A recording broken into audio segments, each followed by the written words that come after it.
मित्रों, पश्चिम बंगाल का चुनाव जो जो आगे बढ़ता गया त्यों त्यों तृणमूल कांग्रेस का जन समर्थन और मनोबल नीचे गिरता गया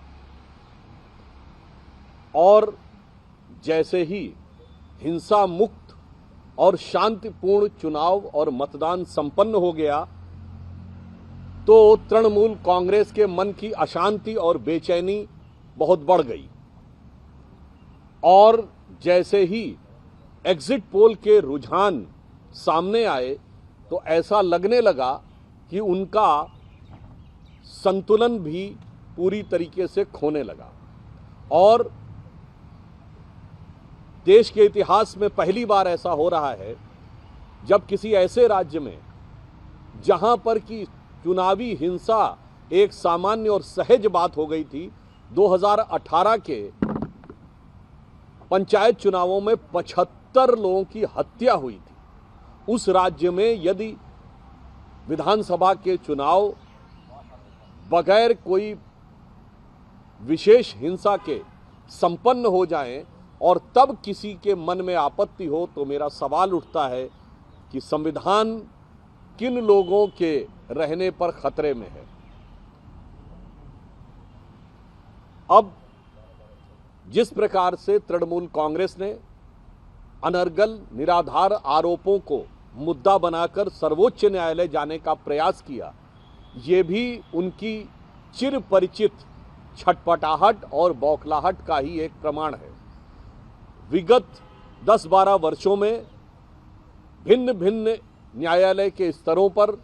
लगभग 80 बार से अधिक टीएमसी कोर्ट जा चुकी है और हर बार उसे मुंह की खानी पड़ी। सर्वोच्च न्यायालय ने भी आज स्पष्ट रूप से संवैधानिक दृष्टि से किसी चुनावी प्रक्रिया में हस्तक्षेप करने से की तृणमूल कांग्रेस की याचिका खारिज कर दी। उल्लेखनीय बात यह है कि श्री रामलला विराजमान के खिलाफ बाबरी मस्जिद एक्शन कमेटी का केस लड़ने वाले तमाम आतंकवादियों के प्रति सहानुभूति रखने वाले और तृणमूल कांग्रेस के प्रति राजनीतिक रूप से अभिभूत रहने वाले श्री कपिल सिब्बल जी की याचिका आज पूरी तरीके से खारिज कर दी गई। अब उनके मन में जो प्रश्न उठता था कि उनको अमुक केंद्र सरकार के कर्मचारियों पर भरोसा नहीं है, राज्य सरकार के कर्मचारियों पर भरोसा है, तो मैं ममता जी से कहना चाहता हूं, आज भरोसे का सवाल आपके खुद के ऊपर है। जब आईपैक के ऊपर रेड हुई तो ये पहली बार ऐसा हुआ जबकि कोई मुख्यमंत्री स्वयं वहां पहुंच गई, अर्थात उनको अपनी पुलिस और अपनी राज्य सरकार की एजेंसी पर भरोसा नहीं था। पॉइंट नंबर 2, वो वहां पर खुद अंदर गई,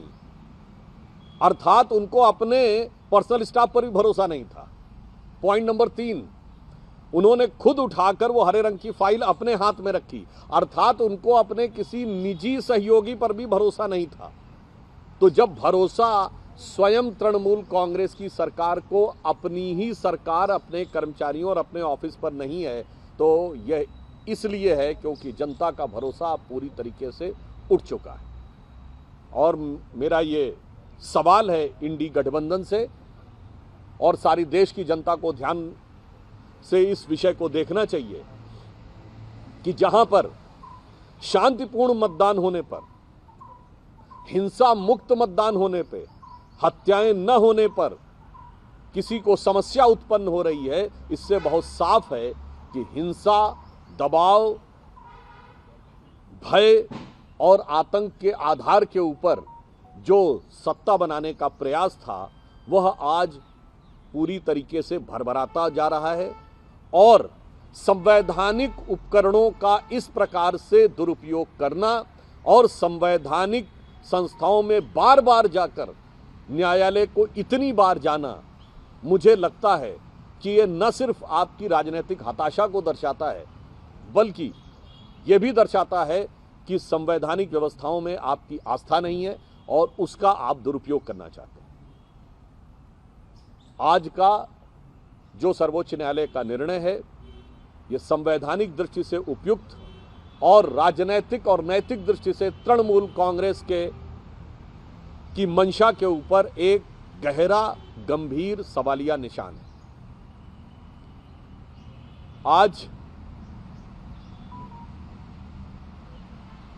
राज्यसभा के सांसद श्री संदीप पाठक जी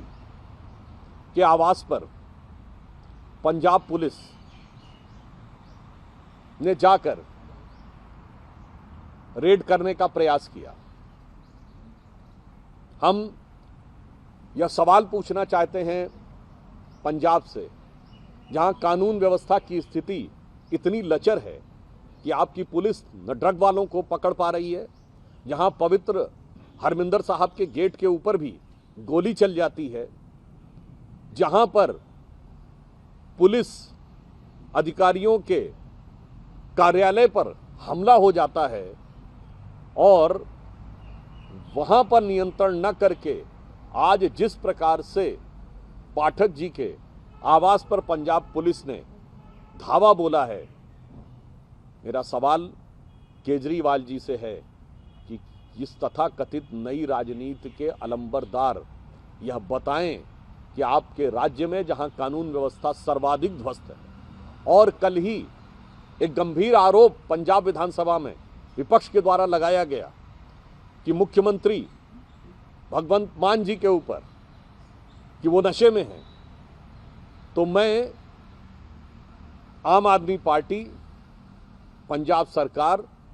और विशेषकर केजरीवाल जी को यह स्पष्ट रूप से कहना चाहता हूं कि कागज का है लिबास, चरागों का शहर है।